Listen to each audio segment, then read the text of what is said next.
Hello and welcome to the BSc Part first student.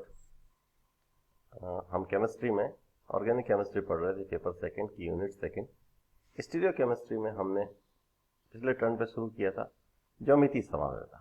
ज्यामितीय समव्यवस्था किसके कारण होती है हमने आपको बताया था, ये प्रतिबंधित घूर्णन के कारण होती है। रेस्ट्रिक्टेड रोटेशन प्रतिबंधित घूर्णन के कारण होती है। प्रतिबंधित घूर्णन किस किस के कारण होता है? ये कार्बन कार्बन डबल बॉन्ड के कारण हो सकता है और साइक्लिक चक्रीय यौगिकों में भी होता है, चक्रीय यौगिकों में भी होता है। सबसे पहले अपन बात करते हैं समपक्ष विपक्ष समव्यवस्था या सिस ट्रांस आइसोमरिज्म। ये सिस ट्रांस आइसोमरिज्म है due to carbon carbon restricted rotation, प्रतिबंधित घूर्णन की बात करते हैं। सबसे पहले देखो कार्बन कार्बन प्रतिबंधित घूर्णन के अंदर ये एक मॉलिक्यूल लिया, इसके दोनों तरफ H रख दिए, इसके दोनों तरफ Cl रख दिए, या हमने ऐसे किया HCl और H। आप गौर से देखें कि समान समूह दोनों हाइड्रोजन एक ही पक्ष में और दूसरे दो समान समूह दोनों Cl एक ही पक्ष में। अगर समान समूह एक ही पक्ष में है तो इसको बोलते हैं समपक्ष, या इसको इंग्लिश में बोलते हैं सिस। इट इज नोन एज सिस, ये सिस कहलाता है। यहां देखो गौर से H और H, और दूसरा अपन बात करते हैं इट इज Cl और Cl, ये Cl और Cl समान समूह विपरीत दिशा में, इसको बोलते हैं विपक्ष। इंग्लिश में इसको बोलते हैं ट्रांस, इट इज ट्रांस। तो ये समपक्ष विपक्ष समव्यवस्था है। एक और एग्जांपल देता हूं कि कोई जरूरी नहीं कि दोनों तरफ समान समूह हो। सपोज ऐसा भी हो कि इधर CH3 है, ये CH3 है, एक तरफ H है और एक तरफ सपोज Cl है, CH3 इट इज CH3 और H और Cl। ये समान समूह तो है, एक तरफ तो समान समूह है लेकिन दूसरी तरफ नहीं है, तो कोई बात नहीं, एक तरफ समान समूह से भी सिस ट्रांस हो सकते हैं। इट इज सिस और ये ट्रांस, समपक्ष, इसको विपक्ष कहते हैं। ये विपक्ष समव्यवस्था होती है। इस तरह से कार्बन कार्बन डबल बॉन्ड के सापेक्ष प्रतिबंधित घूर्णन पे सिस ट्रांस आइसोमरिज्म इस तरह से होते हैं। एलिसाइक्लिक यौगिकों में ज्यामितीय समव्यवस्था की बात करते हैं। अगर दोनों CH3 एक ही पक्ष में है तो इसको बोलते हैं सिस, और दोनों CH3 विपरीत दिशा में है तो इसको बोलते हैं ट्रांस। दोनों ऊपर देखो एक ही पक्ष में ऊपर की तरफ है सिस, और अगर विपरीत दिशा में है तो ट्रांस। ये सिस है और इट इज अ ट्रांस, ये ट्रांस है। अगली बात पे आते हैं हम ज्योमेट्रिकल आइसोमरिज्म इन ऑक्साइम।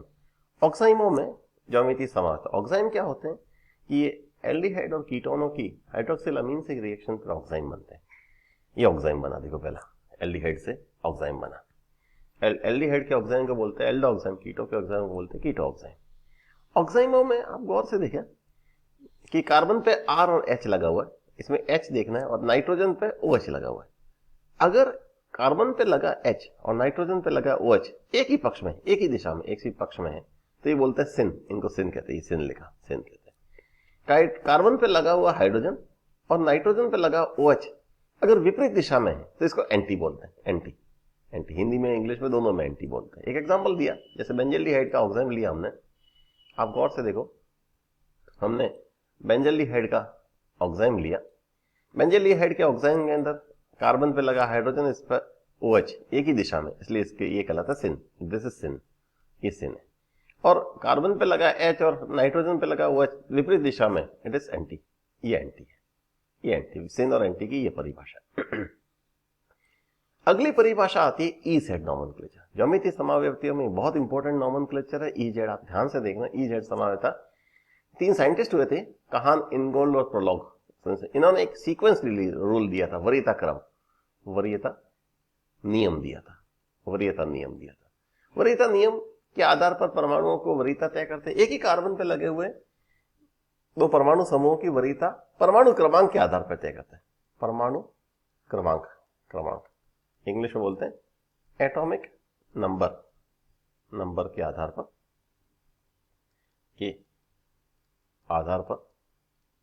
वरीयता तय की जाती है। वरीयता तय करते हैं। कैसे तय करते हैं मैं आपको बताऊं। एक ही कार्बन पे लगे दो परमाणु समूह, आप गौर से देखें, एक ही कार्बन पे लगे दो परमाणु समूह कैसे हैं और कैसे वरीयता तय होती है, आप गौर से देखें। ये एक कार्बन पे लगे दोनों परमाणु समूह, एक ब्रोमीन है और एक क्लोरीन है। ज्यादा परमाणु क्रमांक क्लोरीन की बजाय ब्रोमीन का है, इसलिए ब्रोमीन को क्लोरीन से अधिक वरीयता दी जाती है। ऊपर गौर से देखें, एक तरफ हाइड्रोजन और एक तरफ CS है। CS3 में पहला परमाणु कार्बन है, कार्बन से लगा पहला। कार्बन का परमाणु क्रमांक 6, हाइड्रोजन का परमाणु क्रमांक 1, इसलिए कार्बन को वरीयता ज्यादा है, CS3 को वरीयता है H से। तो अब अपन उच्च वरीयता प्राप्त समूह को मापते हैं। सबसे पहले देखें उच्च वरीयता प्राप्त समूह कौन कौन सा है, उसको देखते हैं। उच्च वरीयता प्राप्त समूह, अब आप गौर से देखें कि इधर Br की वरीयता Cl से ज्यादा है, उधर CS की वरीयता H से ज्यादा है वरीयता। तो एक तरफ Br को गोला कर दिया, एक तरफ CS3। ये दोनों एक ही पक्ष में है। तो आप गौर से देखें ऊपर एक ही पक्ष में को हमने क्या लिखा था, साथ साथ, जेड जुसामिन मतलब साथ साथ। जो एक ही पक्ष में वो सिस जैसे होते हैं, सिस, और जो विपरीत दिशा में होते हैं वो ट्रांस जैसे होते हैं। तो ये दोनों सिस जैसे है, इसलिए इनको जेड कहा। और ये जो उच्च वरीयता प्राप्त समूह है वो आपस में विपक्ष की तरफ है, विपक्ष का मतलब ट्रांस, विपरीत दिशा में, इसलिए ये ई जेड समावयवता ज्यामितीय समावयवता में पाई जाती है। ये परमाणु क्रमांक की वरीयता के आधार पर एक कार्बन पर लगे दोनों परमाणु समूहों को में से उच्च वरीयता प्राप्त को पहचाना जाता है। जैसे एग्जांपल दें, बात H और CS3 लगे हुए, नए बात है H की बजाय COOH को वरीयता ज्यादा है, COOH को वरीयता ज्यादा है, ये वरीयता ज्यादा है और ये वरीयता ज्यादा है। यहां भी दोनों कार्बन में से ये COOH को वरीयता ज्यादा, ये दोनों एक ही तरफ लगे हुए, इसलिए ये Z है, और विपरीत दिशा में है इसलिए ये E है। बिल्कुल ये Z और E की कहानी है। इसी तरह से एक बड़ा समूह जिसमें खूब सारे डबल बॉन्ड, खूब सारे प्रतिबंधित घूर्णन है, ये एक प्रतिबंधित घूर्णन, एक दूसरा प्रतिबंधित घूर्णन, एक तीसरा प्रतिबंधित घूर्णन। यहां गौर से देखें, एक कार्बन पर लगे दो समूहों में इसकी वरीयता ज्यादा है, और इस कार्बन पे हाइड्रोजन है और ये बड़ा समूह, तो इसकी वरीयता ज्यादा है। अब आप गौर से देखो, ये दोनों आपस में ट्रांस है, इसका मतलब इस कार्बन पर ज्यामितीय समावयवता E है। अब इस कार्बन पे चले, एक H और ये पूरा समूह, तो इसकी वरीयता ज्यादा, इस समूह की वरीयता ज्यादा। इस डबल बॉन्ड पे इस कार्बन को देखो, H और ये बड़ा समूह, दोनों बड़े समूह आपस में सिस फॉर्म में, इसलिए ये बीच वाला कार्बन Z है। इस कार्बन पे आवे H और CS3 में वरीयता CS3 की ज्यादा है, और इस H और इसमें इस वरीयता, ये वापस सिस है, इसलिए Z है। इस प्रकार ये पूरा समूह EZZ वरीयता का हो गया। आज का नया टॉपिक है determination of configuration of geometrical isomerism. मतलब ज्योमेट्रिकल आइसोमरिज्म में ये तय कैसे करना कि कौन सा सिस है और कौन सा ट्रांस है। अगर आपने को दो सैंपल दे रखे हो कि एक सिस और एक ट्रांस को पहचानो, क्योंकि सैंपल को देख के तो पहचाना नहीं जा सकता, ये स्ट्रक्चर लिखा हो तो ही अपन पहचान सकते हैं। तो उसके निर्धारण की कई सारी विधियां हैं। पहली विधि का नाम है चक्रीय यौगिकों का निर्माण, कि जो कंपाउंड दिया है उसके साइक्लिक कंपाउंड बना दो, चक्रीय यौगिक बना दो। कैसे बनाना चक्रीय यौगिक, मेरी बात सुनो ध्यान से, कि हमारे पास सपोज एक हमारे पास मैलिक एसिड है और एक हमारे पास फ्यूमेरिक एसिड है। मैलिक एसिड में दोनों COOH एक ही पक्ष, मतलब ये सिस है, और फ्यूमेरिक एसिड में दोनों COOH विपरीत दिशा में, अर्थात ये ट्रांस है। सिस में चूंकि दोनों COOH एक जैसे हैं, इसको 150 डिग्री सेंटीग्रेड ताप पर इसको जब गर्म करते हैं तो इसमें से वाटर मॉलिक्यूल बाहर निकल जाता है। ये वाटर मॉलिक्यूल बाहर निकल गया, डिहाइड्रेशन हो गया, वाटर मॉलिक्यूल बाहर निकल गया, और वाटर मॉलिक्यूल बाहर निकलकर एनहाइड्रेट बना, इसका मैलिक का एनहाइड्रेट बन गया। अब अपन बात करते हैं फ्यूमेरिक एसिड की। फ्यूमेरिक एसिड को जब गर्म करते हो तो ये आसानी से एनहाइड्रेट में नहीं बदलता, क्योंकि एक का COOH का फेस और दूसरे COOH का फेस अपोजिट डायरेक्शन में होने से वाटर मॉलिक्यूल आसानी से बाहर नहीं निकलता। तो इसको पहले गर्म करके डबल बॉन्ड को सिंगल बॉन्ड में तोड़ा जाता है। इसके लिए ज्यादा एनर्जी चाहिए, इसलिए 150 डिग्री की जगह 300 डिग्री सेंटीग्रेड ताप पर गर्म करना पड़ता। उच्च ताप पे गर्म किया तो रोटेशन हुआ, कार्बन कार्बन डबल बॉन्ड का रोटेशन हुआ। देखो ये जो ट्रांस था वो मैलिक एसिड में सिस में कन्वर्ट हो गया।